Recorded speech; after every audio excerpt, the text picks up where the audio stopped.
When we think about who they would be referring us, their clients would like them using the connection principle there. They're probably going to like us as well. And so those are the best referrals. Those are the ones that are most likely to hire us if we can solve their problem, because we're going to share some commonalities around shared interests or a vibe. Welcome to I Hope This Email Finds You Well, Strategies and Tactics Edition. So let me explain a little bit about what we're doing here. This is a mini episode in between our interviews. And so what I thought would be really cool and helpful is we had some great ideas from all of our interviewees. But then when we come to actually implementing an idea, sometimes we don't have the time to continue to click down on some of the most interesting things that we talked about. There's so much to talk about, but I want to take that one thing that I found most interesting, and then let's take some time to click down a little deeper on it so that we can all get better as business developers. And so our last episode was with Emily Ackerman. One of the things that stood out to me from her, and just knowing her for a while, is she is unapologetically authentic.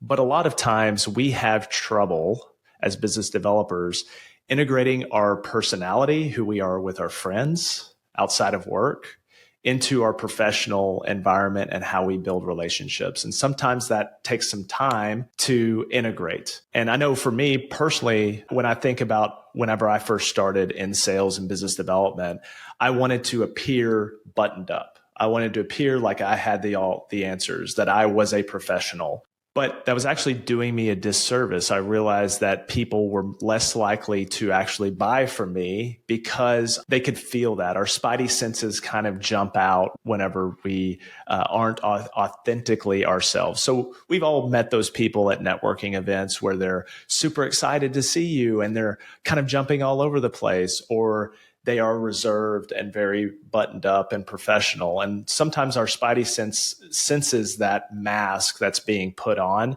instead of who they really are. And so when we integrate the professional and our personal personality together, that allows us to develop real authentic relationships. And so we're going to talk about that today. First thing we're going to talk about is the mindset of being authentic. Then we're going to talk about using that authenticity to pull people into your orbit. And then talking about the last thing is using that to drive great referrals, and to talk about how that makes sense when we're looking at the referrals and having conversations with potential clients.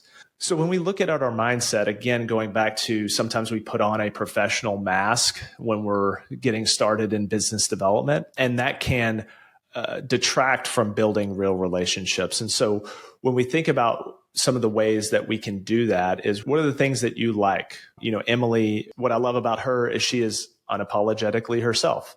So some people don't like her. Some people love her. And when we think about, that's actually what we want to attract, the people that love us, and the people that don't, that's okay too. I'm a recovering people pleaser.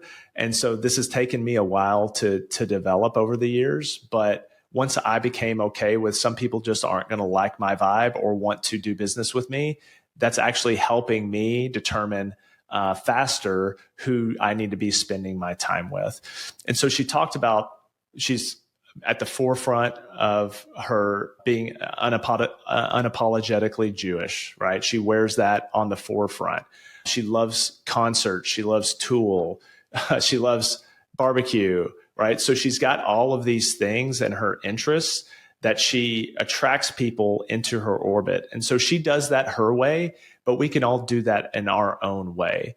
And so how I've done that is, I am a very casual person. I'm a very practical person. And so I don't have time to put on airs or use big words. What I want to do is get real with people and bring that kind of casual, practical professionalism to my network and my clients. And so when we think about how do we use those interests that we have, we need to talk about them. We need to get to know people on a personal level. And so if we can integrate our personality into these conversations, that's exactly what we want to do from a mindset perspective. And then that will attract those people that share common interests, that are at the same stage of life as us, because those become our friends. And if we can get referral sources and professional connections to become our friends, then that's when everybody's trust is enhanced and we can actually help one another with referrals and driving new business, because deepening relationships is at the forefront of what business development actually is about. So when we're attracting people into our orbit with our personality, we need to do that in a certain way. And what Emily's done, which is great, is she creates these little mini groups of her referral sources. She's got a barbecue group. She's got a dive bar group. She has a concert group and a music group. And so she's using her connections to bring people together so they can deepen relationships. And she does a fantastic job at that. And so when we think about how do we become friends with our referral sources to then drive new business, we also have to have the business conversation. We know a lot of people that go to a bunch of happy hours are chronic networkers, but they're not seeing anything out of it. And so one of the things that Emily recommended is I've got to see these people at least once a quarter to have a business conversation as well outside of a group setting. So we need to talk about the business side as well as having fun developing. So for me, I'm not a big event guy. I'm not, I've got a young child. And so for me, where I'm at right now, I don't really want to go to evening events. That's not something that I do. So how do I develop authentic connections? It's really centered around texting people, having conversations about stuff outside of work, pulling people into fun things. I've got a concert planned with some friends that are also professional referral sources. And so like, how do we do that together to then build upon those relationships? And then when we're looking at then driving those referrals, when we think about their clients, who they would be referring us, they need to like us. They need to trust us that we're competent, but then their clients would like them using the connection principle there. They're probably going to like us as well. And so those are the best referrals. Those are the ones that are most likely to hire us if we can solve their problem, because we're going to share some commonalities around shared interests or a vibe. And so when we think about qualifying with vibe, we want to make sure that they're a good fit for us, just like they're evaluating us as a good fit for them. We can do that in a lot of different ways, but how I've seen it done best is on that first call with a prospective client. It's integrating some of our personality into it and having a real conversation as well as having a business conversation. So how do we integrate both of those things so then they can evaluate us from a personal side, just like we're evaluating them for a personal side? Because nobody's got time for bad clients. Nobody has time to work with people that are transactional. So the best way to help us figure out if they're going to be a long-term relationship for us is to integrate our personality so that we can see if we can actually deepen this relationship.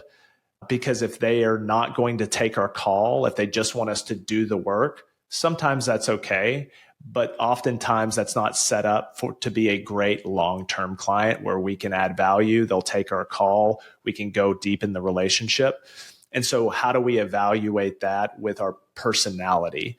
And so using your personality to help qualify prospective clients and referral sources is a really good best practice. So in summary today, thinking about integrating your personality into your professional life, being unapologetically authentic to you, my ask of you is to think about what you really like and how do you find those people that also like the same thing? And then how can you help use that core piece to then deepen a relationship? So now we're moving from a more casual professional relationship to more of a friendly relationship. And then that's when the real magic happens. Thinking about your mindset, do you have any barriers in place where you're putting on a mask when you're out there networking or when you're building relationships with folks? When you're thinking about attracting people into your orbit so those referral sources actually become friends, and then having those friends have a business conversation with you, meet your partners, meet the people at your firm, thinking about integrating those friendly relationships together into a business relationship, and then using that to drive referrals where you can also integrate your personality into your prospective client calls.